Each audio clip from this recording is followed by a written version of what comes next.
Good morning 11th class last video में मैंने आपको law of diminishing margin utility के बारे में बताया था। Law of diminishing margin utility क्या होती है? जब हम कंटिन्यू किसी चीज़ का कंजप्शन कंटिन्यू करते रहते हैं और सेम क्वांटिटी में सेम क्वालिटी में करते हैं तो एक टाइम ऐसा आता है उसका सेटिस्फेक्शन जीरो हो जाता है और ज़्यादा लिमिट लेने पर उसका निगेटिव पॉइंट में आने शुरू हो जाता है।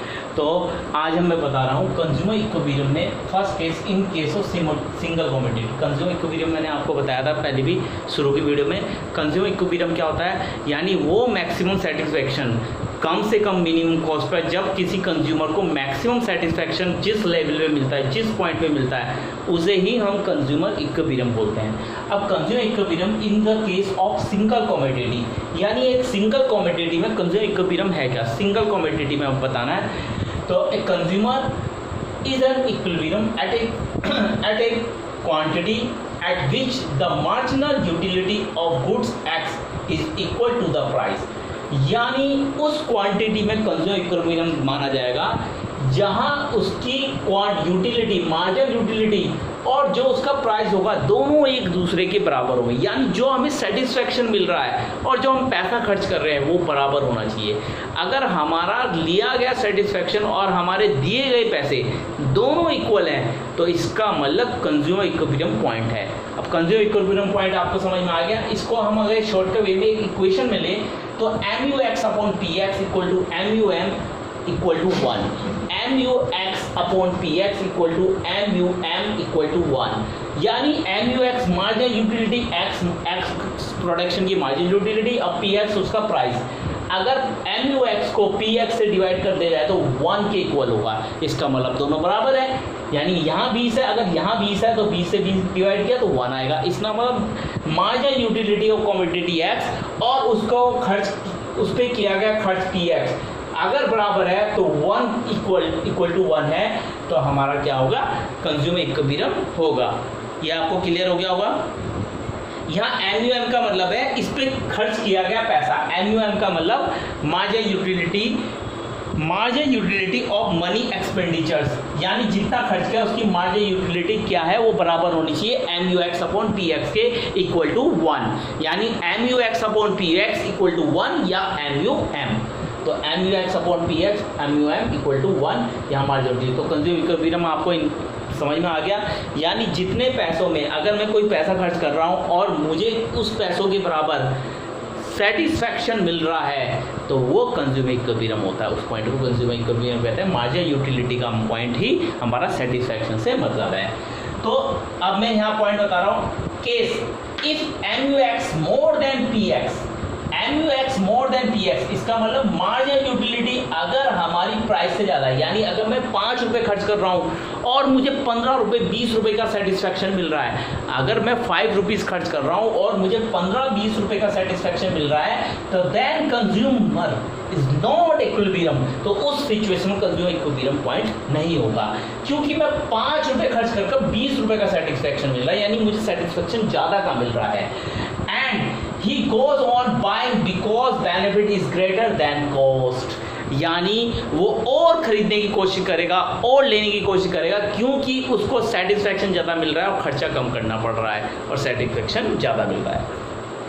फॉर एग्जाम्पल, अगर मुझे कोई मिठाई खानी है, मैंने अभी मिठाई का आपको एग्जाम्पल बताया था तो मिठाई खानी है तो 10 रुपये खर्च कर अगर मुझे 50 रुपये का स्वाद आ रहा है तो मैं 10 रुपये और खर्च करूँगा।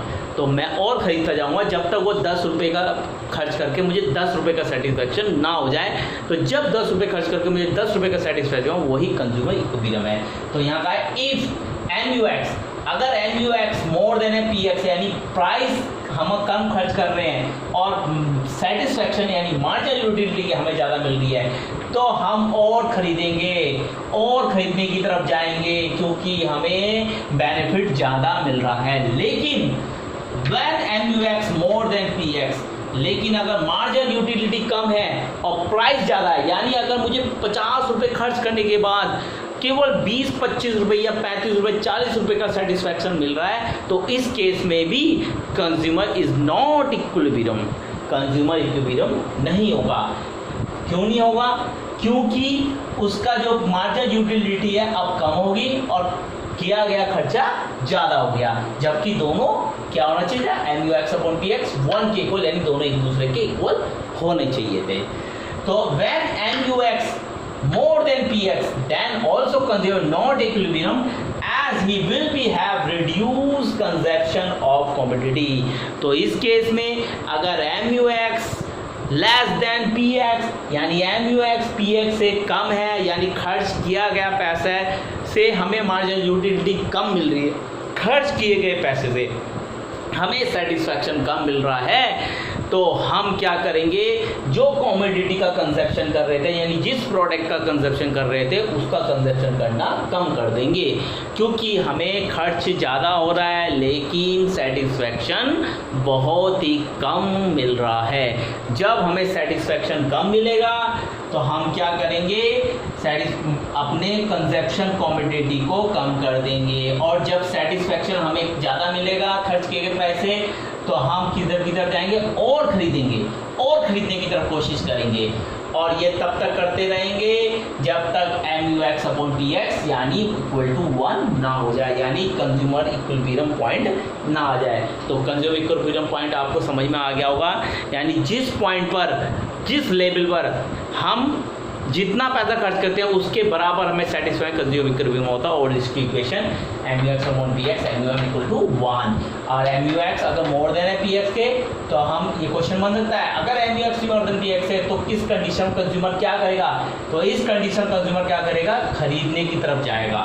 और अगर MUX लेस देन PX है यानी प्राइस ज़्यादा खर्च कर रहा है, मार्जिनल यूटिलिटी कम मिल रही है, सेटिस्फेक्शन कम मिल रहा है, तो कंज्यूमर अपने कंजप्शन को, कमोडिटी और कंजप्शन को कम कर देगा, और कम कर वो कब तक कम करता रहेगा, जब तक वो उस पॉइंट के बराबर ना आ जाए जहां उसका सेटिस्फेक्शन उसके खर्च के पैसों के बराबर ना हो। तो यही consumer equilibrium in case of single commodity.